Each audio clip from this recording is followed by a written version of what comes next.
Lords, I beg leave to ask the question standing in my name on the order paper. Lord Frost. My Lords, the Government's regular update to Parliament on EU finances has been published today by my right honourable friend, the Chief Secretary to the Treasury. The Treasury estimates that the current cost of the net financial settlement is £37.3 billion. This remains within the previously published central range. The €47 billion figure is an estimate produced on a different basis by the EU for its internal accounts processes. My Lords, these are large sums, larger even than those we were discussing yesterday when we discussed the cuts to overseas aid. And it appears that the EU is the final arbiter of what we should pay. My Lords, I understand there are circumstances when you might want to give a trusted friend details of your credit card, including the 3 numbers on the back. But if that trusted friend is abusing the card, isn't the right policy to cancel it? So, my Lords, it is, of course, a legal obligation to make the payments to the EU that have been agreed in the withdrawal agreement. They were very heavily negotiated in some detail at the time, and, of course, we stand by them. It was, of course, a general difficulty with the very large sums that we were paying to the European Union that underlay the vote in the referendum in June 2016. Lord Phelps of Conduct. But surely the Minister isn't surprised by this figure, which was predicted by, not just by the European Union, by the OBR and other organisations. But he will recall the campaign which claimed that we were paying £350 million a week to the European Union, when the reality was less than half of that. So how can we now believe ministers in a government where the Prime Minister is a stranger to the truth? So, my Lords, of course, we are not surprised by these figures. The details of the way they are calculated are set out, as I said, in the withdrawal agreement, in exhaustive detail through several dozens of articles. I think the question to which the noble Lord alludes has been very sufficiently debated. There are different views on this question, but what is very clear is that before we left the EU, we were paying very, very substantial sums net into the EU. Viscount Ridley. My Lords, RTE reports that our 2021 payment is to be €6.8 billion, whereas the latest budget red book, Table C6, page 97, shows our 2020 to 21 sum as £10.4 billion, nearly twice as much. And the sum for 21-22 is £11 billion. So the discrepancy is not likely to be due to year-end differences. The difference is several £billion, which is a big number by any standards. As Senator Everett Dirksen said 60 years ago, a billion here, a billion there, soon we'll be talking real money. Could he explain the discrepancy?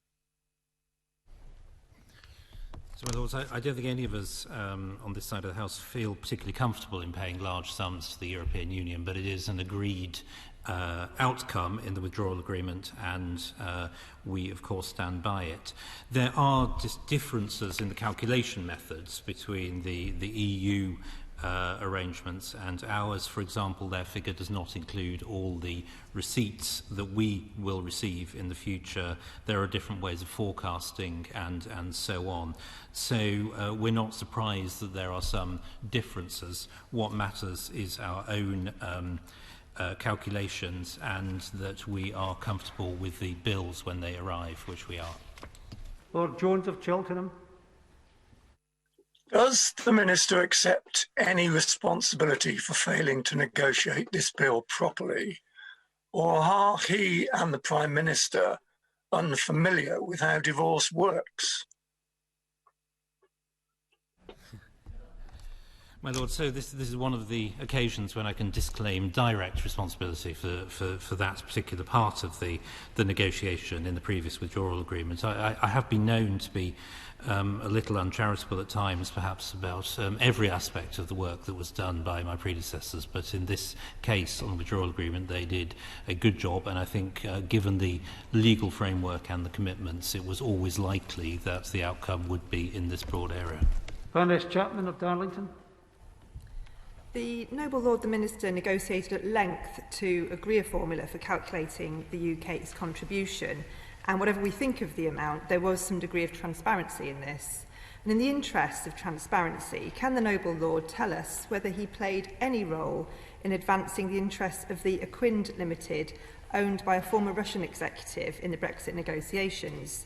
And I would welcome an answer to my letter to him on this important matter, but perhaps he could tell the House now whether he ever raised the Equind project in negotiations with the EU. My Lords, can I begin by welcoming the Noble Baroness to the front bench, looking forward to debating these issues with her, I hope on many occasions in the future. I think the link between EU budget and the question she raises is possibly a little tenuous, but nevertheless I'm happy to say I've received your letter and obviously will reply shortly. I've never met Mr Tamerko. I've no recollection of discussing his business with any minister or anybody else. We're establishing what correspondence, if any, there was with me or my office last year, and will reply. My Lord, certain people are trying to make mischief with this figure. What we need, and I think we've now had from the Minister, is a clear statement that we will stand by the agreement that we negotiated. And if he can say that, I'm sure that it will find favour on both sides of the negotiating table.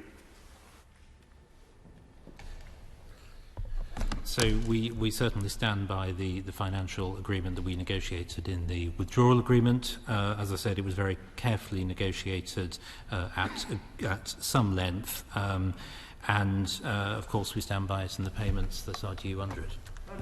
Bishop Pickering. My Lords, I am particularly grateful to my noble friend for committing the Government to this legal obligation. That is very welcome. Will he also confirm that the sums of money that are being discussed in this question are sums such as the Horizon programme, which is in the present spending review, from which many UK companies will benefit greatly? My Lords, yes, these are significant sums, and the sums involved in the Horizon project and programme are also very significant. We have a difficulty with the Horizon programme in that at the moment our participation in it is still being blocked by the EU, even though all the legal processes behind it are in place. We very much hope that block can be lifted soon, and that UK universities and others with an interest can participate in the programme. My Lords, just this week, the Noble Lord the Minister told the Protocol Committee in this House that the European Union had dumped 800 regulations on the UK to apply to Northern Ireland without any consultation or prior warning. Now, as the European Union continues to show intransigence and a determination to show no flexibility whatsoever to the working of the protocol, is it not time for Her Majesty's government to hold back any more payment until the European Union shows itself to be more reasonable? So, my Lords, where threats are made in this process, they have overwhelmingly come from the European Union side, and we regret that. I don't think it would be right for us to hold this legal obligation in hock to progress on the protocol, which is not to say that we don't think that progress on the protocol and implementing it in a pragmatic, proportionate and appropriate way is not very important. It is extremely important, but it is not the same thing as the exit bill. My Lords, all supplementary questions have been